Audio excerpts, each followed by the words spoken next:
জলবায়ু পরিবর্তন আর এল নিনোর প্রভাবে বিশ্বজুড়ে দেখা দিয়েছে ভয়াবহ প্রাকৃতিক বিপর্যয়। এশিয়া জুড়ে টানা বর্ষণ ও শক্তিশালী ঘূর্ণিঝড়ে নজিরবিহীন বন্যা সৃষ্টি হয়েছে। এরই মধ্যে সাউথ কোরিয়ার দক্ষিণাঞ্চলে ভারী বৃষ্টির পর ভূমিধসে একজন নিহত, বেশ কয়েকজন আহত হয়েছে। অন্যদিকে তীব্র তাপপ্রবাহে দাবানলে পড়ছে ইউরোপের বেশিরভাগ এলাকা। নগদ নিয়ে এলো হার না মানা হার অফার। সর্বনিম্ন 10,000 টাকা রেমিটেন্স নগদে পাঠালে থাকছে স্বর্ণের হার জেতার সুযোগ।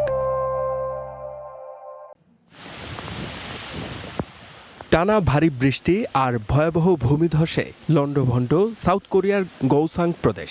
সোমবার সকালে জিওজে শহরের একটি আবাসিক ভবনের উপর ধসে পড়ে পাহাড়ের কাদামাটি। এতে চাপা পড়ে হতাহতের ঘটনা ঘটেছে। আবহাওয়া দপ্তর জানিয়েছে, গত 50 বছরের মধ্যে শহরটিতে এত বৃষ্টি আগে কখনো দেখা যায়নি। পরিস্থিতি এতটাই খারাপ যে শহরের বাস চলাচল এবং বর্জ্য অপসারণের মতো মৌলিক কাজগুলো বন্ধ করে দিতে হয়েছে। পর্যটকদের নিরাপত্তায় বন্ধ রাখা হয়েছে দর্শনীয় স্থানগুলো। বাসিন্দাদের নদী তীরবর্তী এলাকা এড়িয়ে নিরাপদ আশ্রয়ে থাকার পরামর্শ দিয়েছে স্থানীয় প্রশাসন। শুধু সাউথ কোরিয়াই নয়, সাম্প্রতিক ঘূর্ণিঝড়ে প্লাবিত হয় জাপান ও ফিলিপিন্সও।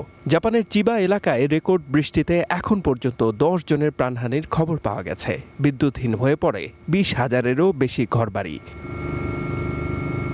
অন্যদিকে অস্বাভাবিক তাপপ্রবাহে জ্বলছে পুরো ইউরোপ। গ্রিস, স্পেন, ইতালি থেকে শুরু করে বেলজিয়াম, জার্মানি, এমনকি ব্রিটেনে ছড়িয়ে পড়েছে ভয়াবহ দাবানল। পুড়ে ছাই হয়ে গেছে বন, জঙ্গল ও ঘরবাড়ি। প্রাণ বাঁচাতে এলাকা ছাড়ছেন হাজার হাজার মানুষ। ক্রোয়েশিয়ায় নতুন করে বেশ কয়েক জায়গায় আগুন লাগায় নাশকতার অভিযোগে কয়েকজনকে গ্রেপ্তারও করা হয়েছে।